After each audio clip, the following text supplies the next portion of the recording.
just put up on the side. Halo semuanya, Assalamualaikum warahmatullahi wabarakatuh. Tepat hari ini, hari Senin tanggal 20 Mei 2024, kami dari kelompok 2 mata kuliah Pemikiran Politik Indonesia akan melakukan wawancara kepada Ketua Bawaslu Kota Padang, yakni itu Bang Iris Nanda, SIP, sebagai Ketua Bawaslu. Dan tentunya dalam wawancara itu kami membahas tentang demokrasi, nasionalisme, serta negara. Nah, ikuti kelanjutannya, ditunggu semuanya. Assalamualaikum warahmatullahi wabarakatuh. Waalaikumsalam. Selamat siang dan salam sejahtera untuk kita semua.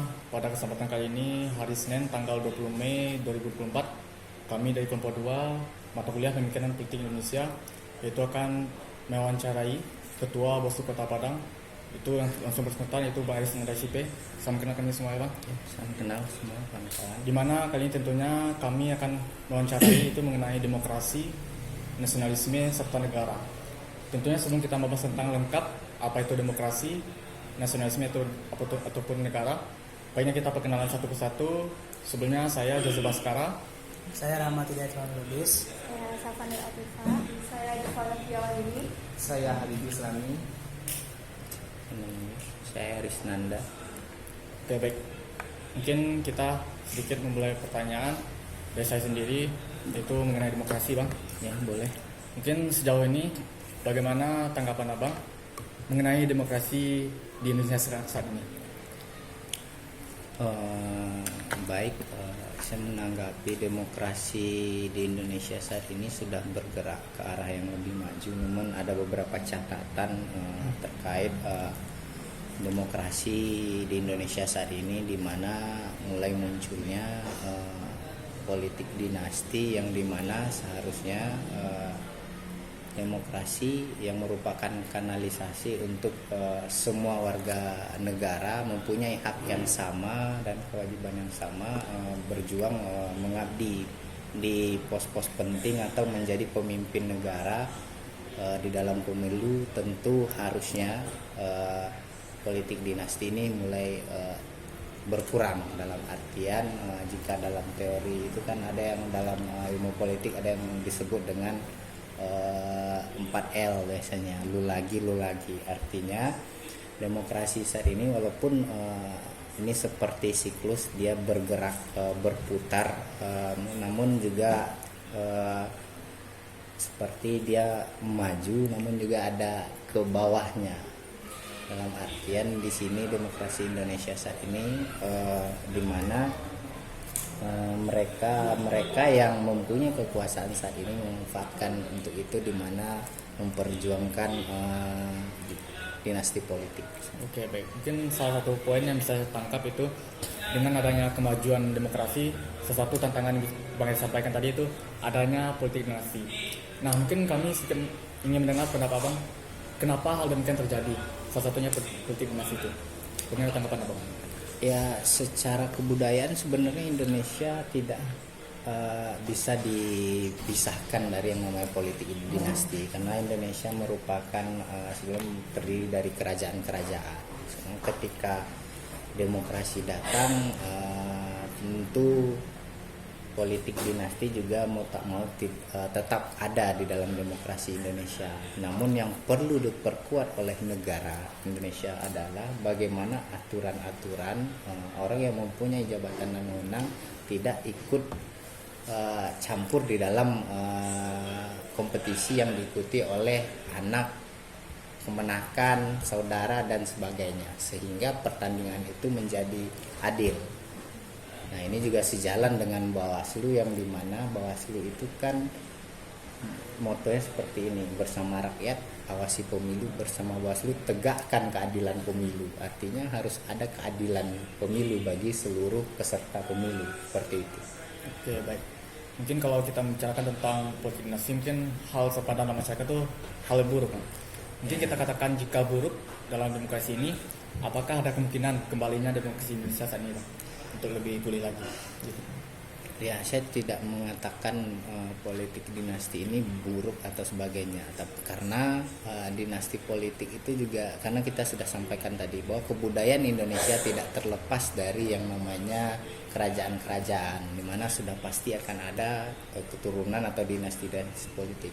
Yang perlu diubah itu adalah bagaimana aturan dari kompetisi di pemilu itu membuat adil, baik itu orang yang punya dinasti politik ataupun yang memang orang yang mempunyai track record yang bagus ataupun orang yang memang hidup dan besar bersama masyarakat. Jadi keadilan itu yang sebenarnya perlu dilakukan di tengah pemilu. Jadi kalaupun ada demokrasi itu akhirnya seolah-olah buruk karena adanya politik dinasti, ya salah satu caranya ya karena memang kita tidak bisa menafikan bahwa dinasti politik itu pasti akan selalu ada, ya caranya adalah dengan memperkuat aturan sehingga orang-orang yang punya kekuasaan saat itu dia tidak bisa ikut campur di dalam kompetisi dan mempengaruhi dari hasil dari demokrasi yang sedang berlangsung, terutama di dalam hal pemilihan umum ataupun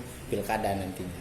Seperti itu. Mungkin satu lagi pertanyaan terakhir dari Jazi sendiri itu, mungkin mengapa Abang, seberapa Abang yakin terhadap yang Abang sampaikan tadi itu perlunya suatu keadilan tentang demokrasi?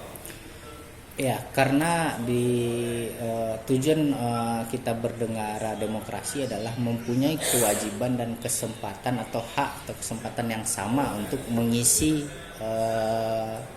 peran-peran penting di dalam menjadi pemimpin atau tokoh di negara ini. Artinya kita harus punya kesempatan yang sama.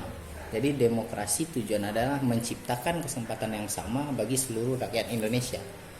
Jadi saya sangat yakin bahwa keadilan dari sebuah demokrasi itu harus memberikan ruang yang seterbukanya bagi siapapun dan mempunyai kesempatan yang sama bagi siapapun.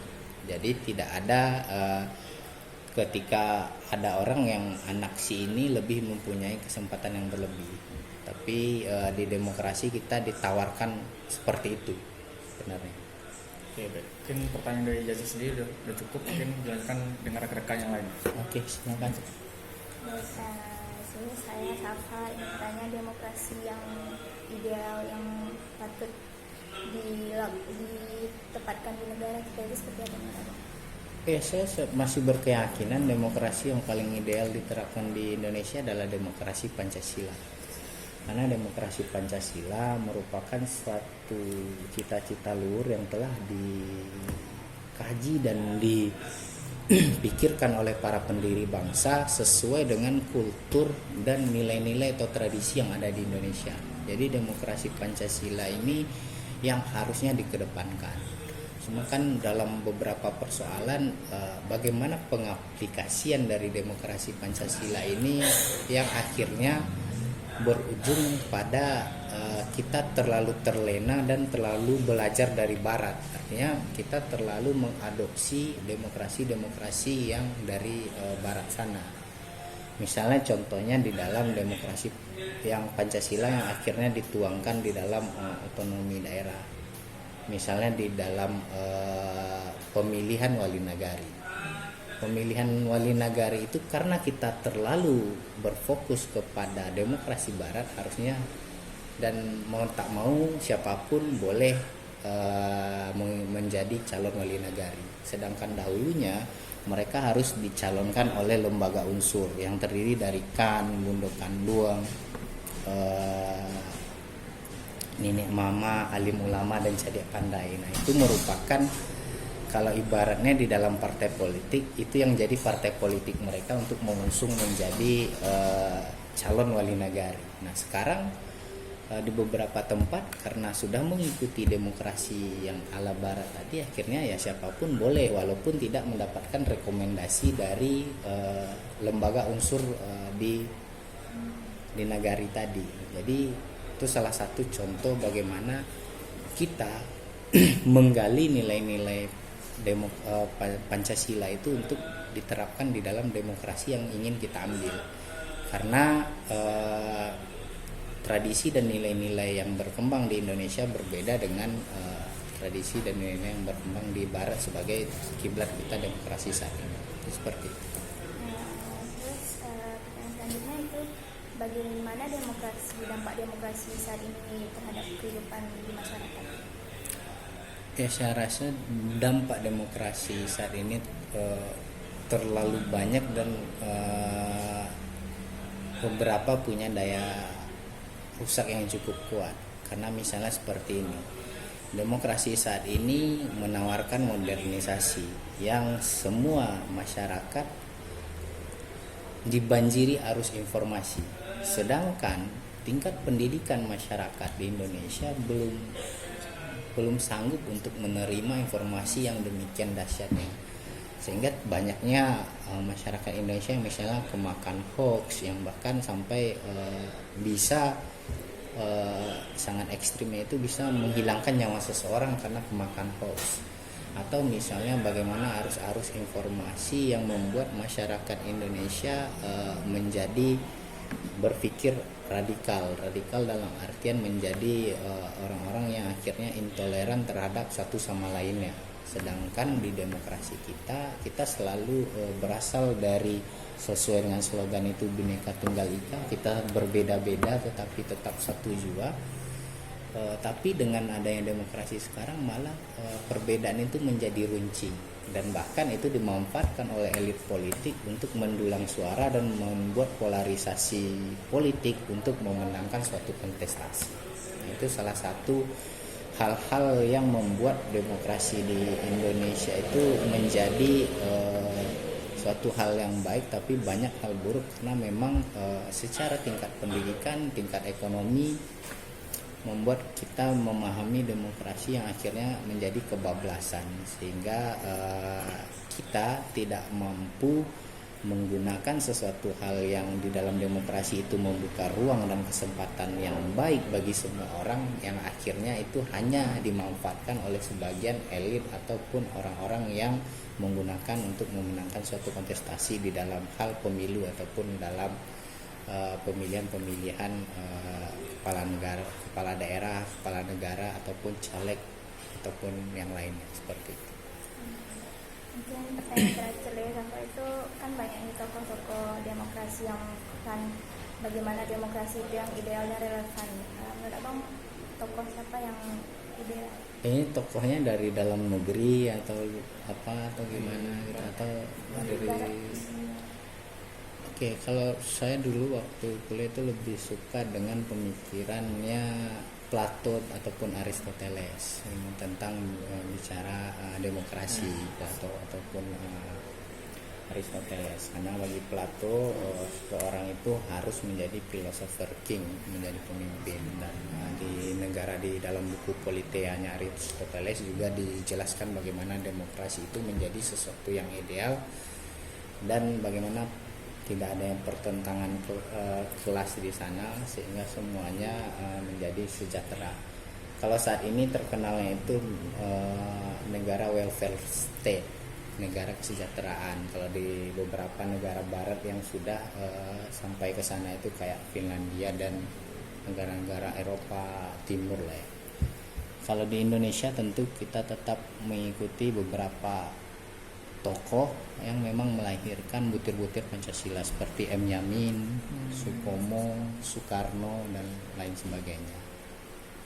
Itu seperti itu. Mungkin sekian pertanyaan dari Kakak, dilanjutkan dengan rekan-rekan lain. Baik Bang, saya ingin bertanya, apa arti nasionalisme menurut Abang? Arti nasionalisme menurut saya adalah satu rasa kecintaan terhadap tanah air, yang dimana kecintaan itu berazaskan atau berlandaskan kemanusiaan. Artinya nasionalisme yang saya anut atau yang saya pahami adalah satu nasionalisme yang berazaskan kemanusiaan. Di dalam nasionalisme tidak ada penindasan terhadap bangsa lain. Jadi ketika terjadi bullying misalnya, atau terjadi penindasan atau hak orang lain diambil, itu akan membuat terusik nasionalisme saya di sana. Jadi Nasionalisme yang saya artikan adalah sesuatu nasionalisme yang mempunyai rasa kecintaan terhadap tanah air, tetapi berlandaskan sesuatu azas kemanusiaan. Jadi nasionalisme Indonesia itu tidak nasionalisme sempit hanya berbicara Indonesia, tetapi adalah nasionalisme yang berlandaskan sesuatu azas kemanusiaan. Jadi nasionalismenya tidak hanya ketika negara kita bertanding dengan ini kita akhirnya menjanjikan, tidak, tapi adalah nasionalisme ketika terjadi pelanggaran atau penindasan di satu daerah, negara ataupun di belahan dunia lainnya, itu nasionalisme kita terusik. Nah, itu yang saya pahami sebagai nasionalisme. Mengapa nasionalisme itu perlu menurut Anda? Ya, menurut saya nasionalisme itu harus perlu karena itu merupakan satu pedoman hidup dan juga kesadaran bagi kita nantinya sebagai pengingat bahwa nanti kalau kita menjadi orang dalam artian pemimpin di berbagai lembaga negara ataupun di pemerintahan ataupun di swasta, nasionalisme itu sangat penting karena dengan adanya nasionalisme itu menjadi panduan hidup bagaimana menciptakan kesejahteraan sosial bagi seluruh rakyat Indonesia. Seperti itu. Dan selanjutnya Bang, bagaimana yang Abang lihat sekarang rasa atau sikap nasionalisme rakyat Indonesia pada saat sekarang ini? Ya, saya melihat rasa nasionalisme Indonesia masih kuat sebenarnya. Cuma memang karena ada beberapa yang tidak berlandaskan seperti yang saya sebutkan tadi, sehingga rasa nasionalisme itu tidak menjadi lagi sebagai suatu ciri khas bangsa Indonesia seperti gotong royong lagi. Artinya kita terkenal dengan bangsa Indonesia yang ramah dan juga suka tolong menolong. Nah, dalam beberapa hal saya lihat itu sudah mulai terkikis karena memang kemajuan teknologi demokrasi dalam artian membawa pengaruh dari barat tadi, sehingga persoalan gotong royong, tolong menolong, lepas lira ataupun tenggang rasa sebagai sesama itu mulai berkurang atau mulai terkikis karena pada saat ini orang tidak lagi takut lagi tidak punya teman ataupun tidak bersosialisasi dengan sekitarnya karena mereka sudah punya teman di dalam handphone. Mereka bisa berdiam diri di kamar sehari, 2 hari, bahkan seminggu tidak keluar atau tidak bersosialisasi. Jadi mungkin itu hal yang membuat terkikisnya rasa nasionalisme tadi karena memang kita beranggapan nasionalisme itu berlandaskan kemanusiaan. Baik Bang, pertanyaan terakhir dari Diva, apa pengaruh sikap dan rasa nasionalisme terhadap bangsa Indonesia Bang? Ya, pengaruhnya tentu sangat besar ya. Karena jika kita berbicara nasionalisme terhadap bangsa, tentu nasionalisme ini dikembalikan ke pribadi perorangan yang ada di negara atau bangsa tersebut.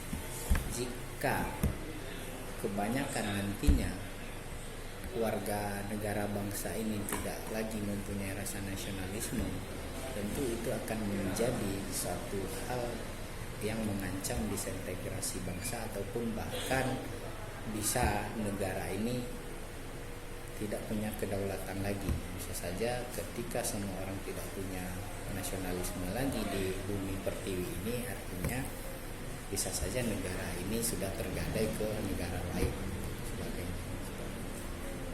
Sekian dari Diva Bang, pertanyaan selanjutnya akan dilanjutkan oleh Habib. Oke. Kenalkan, nama saya Habib. Nah, di sini saya masih menanyakan sekitar pertanyaan tentang nasionalisme, Bang. Nah, menurut Abang sendiri, pemikiran tentang nasionalisme dari tokoh siapa yang paling ideal atau relevan? Ya, saya masih mengikut dengan tokoh-tokoh politik di Indonesia atau para pemikir yang melahirkan butir-butir Pancasila seperti M. Yamin, Supomo, Natsir, Soekarno, tapi saya sangat ini dengan Soekarno karena apa yang disampaikan Soekarno tentang nasionalisme yang akhirnya berwujud dalam Pancasila. Dia menyampaikan seperti ini, saya tidak menemukan Pancasila atau yang melahirkan Pancasila, tapi Pancasila itu sudah ada di dalam budaya, tradisi, di dalam akar rumput ataupun masyarakat Indonesia itu sendiri. Dia hanya mengumpulkan dan merumuskan itu menjadi suatu pemikiran yang akhirnya itu menjadi namanya Pancasila. Jadi seperti itu. Makanya muncul namanya dalam Soekarno itu ada yang namanya sosio-nasionalisme, sosio-demokrasi, terus kepribadian dan kebudayaan. Jadi seperti itu. Jadi memang nasionalisme dari tokoh politik yang saya idealkan menurut saya pribadi itu dari Soekarno, karena memang nasionalisme berasaskan kemanusiaan. Jadi nasionalisme itu tidak dipersempit, karena ketika nasionalisme itu menjadi sempit atau menjadi terlalu berlebih, dia akan jatuhnya kepada chauvinisme. Chauvinisme ini nanti itu akan merasa negaranya atau rasnya atau bangsanya lebih dari orang lain dan boleh menjajah bangsa lain, seperti yang bagaimana ras Arya di Jerman. Itu rasa chauvinistik yang muncul akibat nasionalisme yang terlalu berlebihan. Makanya nasionalisme itu memang nasionalisme yang berlaku global, yaitu nasionalisme yang berlandaskan kemanusiaan dari tokoh Soekarno. Seperti itu. Oh, baik Bang, sekarang bergeser ke tentang negara nih Bang. Ya. Menurut Abang sendiri bagaimana negara ideal itu? Negara ideal. Ya, berbicara negara ideal tentu berbicara output bukan sistem. Negara ideal tentu saja seluruh masyarakatnya, seluruh warganya dijamin hak pendidikan, dijamin hak keamanan, dijamin persoalan pekerjaan, dan dijaminkan persoalan bagaimana menganut kepercayaan. Jadi di dalam suatu negara yang ideal, masyarakat Indonesia, di Indonesia kita aplikasikan, ketika orang tidak lagi takut akan memperlihatkan keyakinannya, ketika orang tidak takut lagi akan makan apa esok hari, ketika orang atau orang tua tidak akan takut lagi anaknya tidak akan putus sekolah, bagi saya itu adalah negara yang ideal. Kebutuhan-kebutuhan yang harusnya ditanggung atau dijamin oleh negara itu harus dilaksanakan dan diaplikasikan. Persoalannya kan adalah bagaimana terjadinya pengelolaan negara yang menurut saya masih tidak benar, tidak benar ataupun tidak baik, sehingga kekayaan negara kita yang harusnya mampu mengcover semua itu terkait jaminan sosial masyarakat, jaminan ekonomi masyarakat, jaminan kesehatan, itu belum sampai kepada tahap yang menjadi negara ideal. Salah satu tujuannya adalah kita akan berbicara negara ideal itu adalah negara kesejahteraan. Artinya seluruh masyarakat yang ada di Indonesia itu sejahtera secara sosial, ekonomi, dan tidak terlalu jauh disparitas itu kesenjangan, baik terlalu banyaknya orang kaya, jarak antara yang kaya dan miskin itu terlalu jauh. Kita tidak melarang orang yang kaya, tetapi memang di negara ideal yang saya cita-citakan itu seperti itu, tidak terlalu jauh disparitas antara si kaya dan si miskin, dan membuat negara ini sehingga berjalannya negara itu menjadi lebih baik karena semua hak sudah terjamin, dijaminkan oleh negara. Dan kita berbicara Indonesia emas berapa 2045 itu masih jauh sebenarnya, karena masih banyak orang yang putus sekolah, masih banyak orang yang tidak punya pekerjaan, lapangan pekerjaan terbatas ya, dan masalah polarisasi agama yang dimanfaatkan ketika musim pemilu itu juga perlu dipikirkan dan dikaji dengan serius, karena itu seperti menjadi bom waktu yang sisa sewaktu-waktu meledak dan menjadi bisa saja nanti masyarakat Indonesia akhirnya tidak lagi terikat terhadap kewarganegaraan, sehingga rasa nasionalisme itu bisa berkurang nanti seperti itu. Nah, pertanyaan selanjutnya itu Bang, apakah negara kita saat sekarang ini sudah berperan sebagaimana mestinya? Jika berbicara seperti itu tentu sudah mengarah ke sana. Nah, kalau berbicara itu sudah mulai mengarah ke sana, karena bagi saya kemajuan suatu negara dalam mengelola negara itu bukan toh dalam tiba-tiba dalam 1-2 malam atau dalam beberapa tahun langsung maju, tidak. Tapi ketika kita melihat progres, ada kemajuan walaupun lambat, tentu kita bisa mengukurnya, karena mengelola negara tidak mengelola seperti mengelola suatu perusahaan yang hanya isinya 1 atau 2 orang pemikiran, tapi mengelola negara banyak pemikiran, banyak kondisi geografis yang berbeda,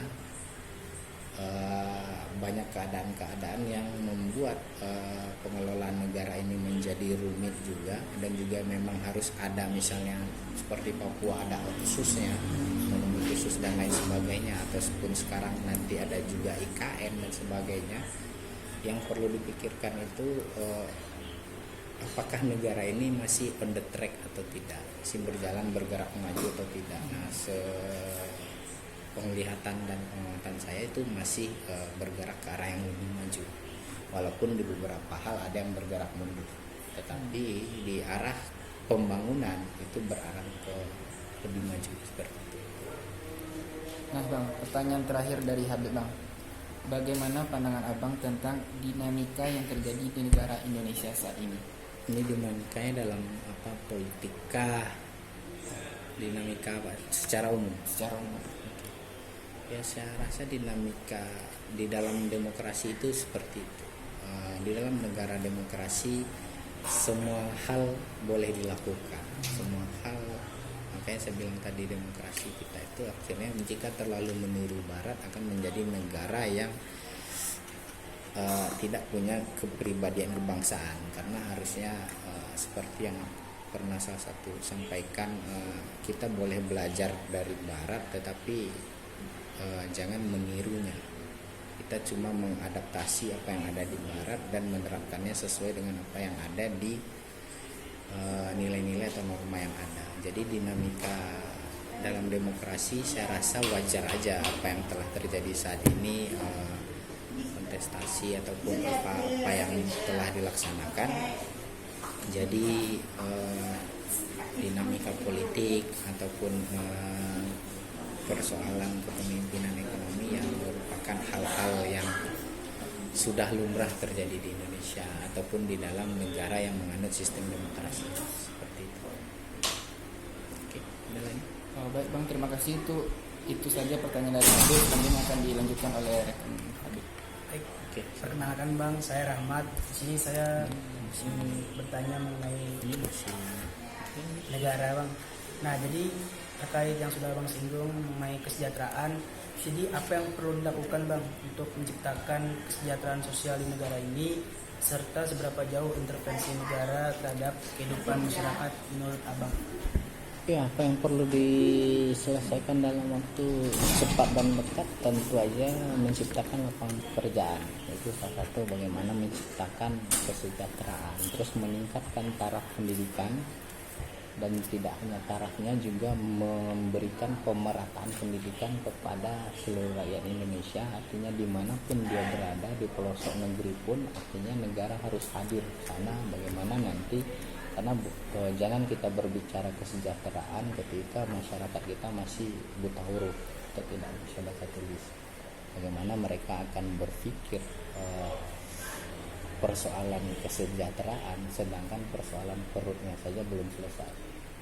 Persoalan makan minumnya belum selesai. Ini jangan belum berbicara tentang pakaian, rumah dan lain sebagainya. Jadi yang pertama tentu memastikan seluruh masyarakat Indonesia mendapatkan pendidikan yang berkualitas dan juga seluruhnya dapat mendapatkan lapangan pekerjaan, dan juga untuk yang memang perlu dibantu secara khusus misalnya, ya tentu negara harus hadir untuk menjamin masyarakatnya dapat makan, dan hadir negara di sana. Dia harus memberikan jaminan gizi sehingga tidak ada lagi berkurangnya masyarakat nanti yang akan stunting di masa depan. Itu harus berkurang seperti itu. Terima kasih Bang. Selanjutnya Bang, menurut pandangan Abang mengenai negara yang tidak mengindahkan atau mengiyakan aturan, etika serta tanggung jawabnya sebagai negara itu yang sebagaimana mestinya, menurut Abang kayak gimana Bang? Negara ini kan sebenarnya adalah suatu organisasi yang isinya adalah masyarakat seluruhnya, rakyat Indonesia. Artinya ketika negara tidak memenuhi kebutuhan itu, kita tidak bisa menyalahkan sepenuhnya kepada lembaganya atau organisasinya. Ini kan persoalan bagaimana kita memilih orang yang tepat untuk mengisi pos-pos yang disediakan oleh negara. Kan bisa saja kalau ekstrimnya kita berbicara ketika seluruh Indonesia bersepakat untuk tidak lagi menjadi warga negara, bisa saja. Ini kan persoalan konsensus. Konsensus itu kesepakatan bersama bahwa hal itu seperti itu.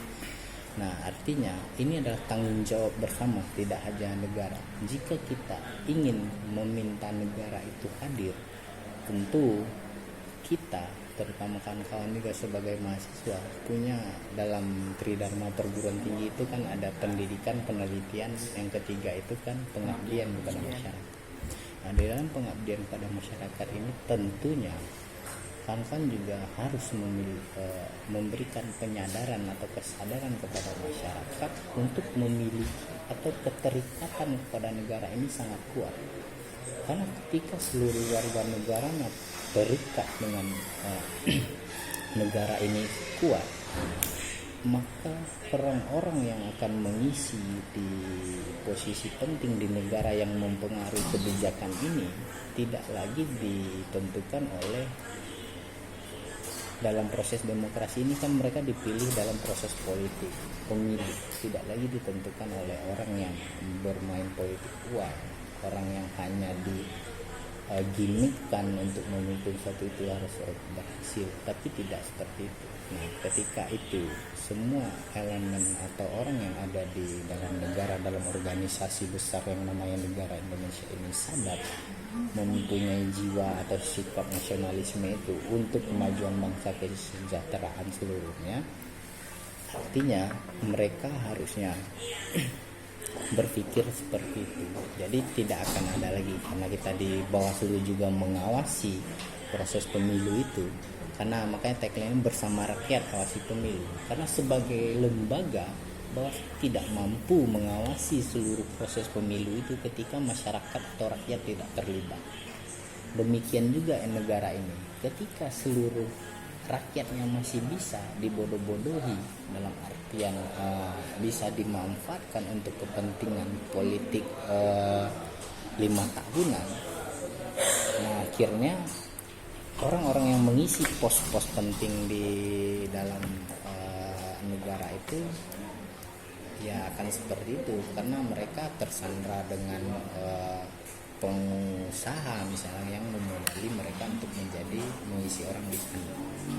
Jadi persoalan bagaimana negara tidak mengindahkan nilai-nilai atau tidak mengindahkan kewajibannya menjaminkan seluruh itu, padahal itu sudah dijamin di undang-undang. Ini bukan hanya dosanya pejabat negara saja atau pemimpin politik saja, tapi adalah pekerjaan rumah kita semua orang yang berada di Indonesia itu sendiri.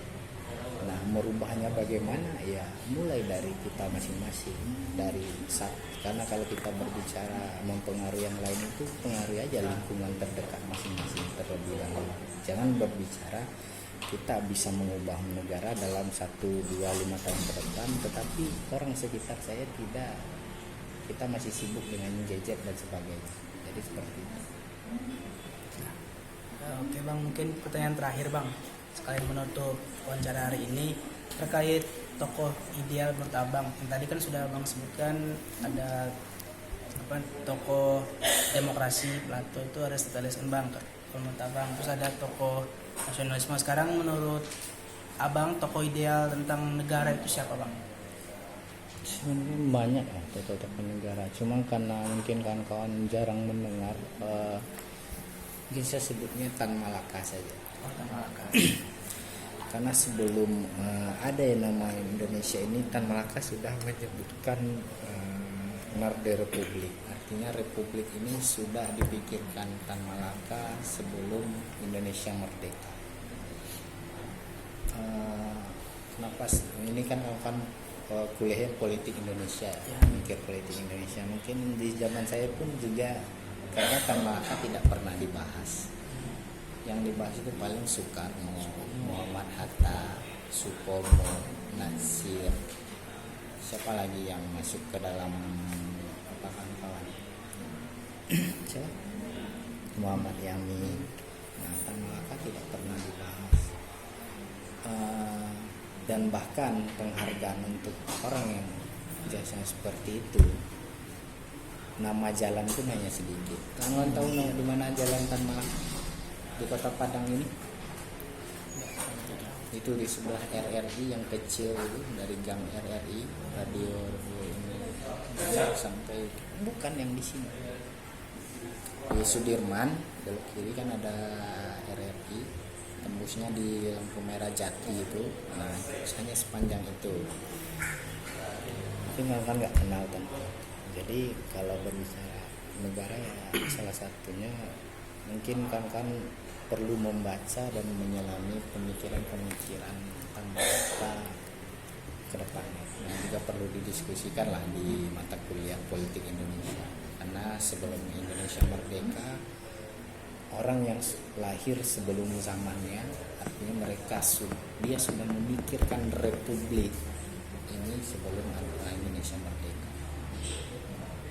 Banyak lah, dan mungkin kakak sering baca quote atau kutipan beberapa tentang Tan Malaka, tapi kan tidak secara utuh membaca bagaimana Tan Malaka itu. Karena kan Tan Malaka itu jika berbicara, tahu Madilog bukunya? Tahu Madilog apa itu? Belum pernah dengar. Madilog itu materialisme, dialektika dan logika. Orang yang hidup di zaman itu sangat anti dengan takhayul adalah Tan Malaka. Materialisme, dialektika dan logika. Orang yang bahkan orang kampungnya beranggapan dia bisa pulang kapan saja dari mana saja. Sedangkan dia sangat menentang yang namanya takhayul. Artinya bagaimana bangsa ini bisa maju kalau kita masih berpikiran orang yang misalnya sakitnya harusnya dibawa ke dokter itu karena penyakit, dianggap karena dikirim orang lain dan sebagainya. Padahal itu memang belum ditemukan nama penyakitnya. Jadi jika mau berbicara bagaimana nanti negara ini sejahtera ke depannya, saya juga berharap semua kawan-kawan ataupun mahasiswa itu paham dengan yang namanya materialisme, dialektika dan logika. Karena dalam dialektika itu kita diajarkan bagaimana dia ada yang namanya tesis, antitesis, dan sintesis. Jadi sebagai seorang kawan-kawan, orang-orang yang berpendidikan harusnya mampu menemukan hal baru dari persoalan yang ada. Tidak hanya meniru teori dari barat. Teorinya ini harusnya, padahal dalam kenyataan yang terjadi di masyarakat kita seperti ini. Artinya ada antitesis di sana. Nah, harusnya lahirlah sintesis, teori baru yang melahirkan itu. Nah, harusnya seperti itu. Adanya dialektika. Nah, itu yang diajarkan di dalam bukunya Madilot. Jadi jika ingin berbicara negara, salah satu tokoh yang juga saya sebutkan ya Tan Malaka. Seperti itu. Terima kasih. Oke, mungkin demikian untuk wawancara kita pada kali ini. Mungkin sedikit bahwasanya kita tahu bahwa apa sih dari demokrasi itu, seberapa tantangan dalam demokrasi itu, dan apa sih pentingnya nasionalisme dalam negara ini, dan bagaimana negara dia dalam Indonesia ini. Tentunya harapan kami dengan wawancara ini tidak hanya kita mengikuti notabene sebagai ketua Bawaslu, tetapi kita dapat mengambil pelajaran inti-inti dari apa yang diwawancari tadi. Terutama bagi kami sebagai mahasiswa politik dapat mengimplementasikan apa yang disampaikan tadi oleh Bang Eksnanda sebagai ketua Bawaslu tadi. Mungkin kami ucapkan terima kasih banyak, Bang. Demikian untuk siang hari ini. Mohon maaf mungkin kekurangan dari rekan semua pertanyaannya. Kami tutup dengan wabillahi taufiq hidayah. Assalamualaikum warahmatullahi wabarakatuh.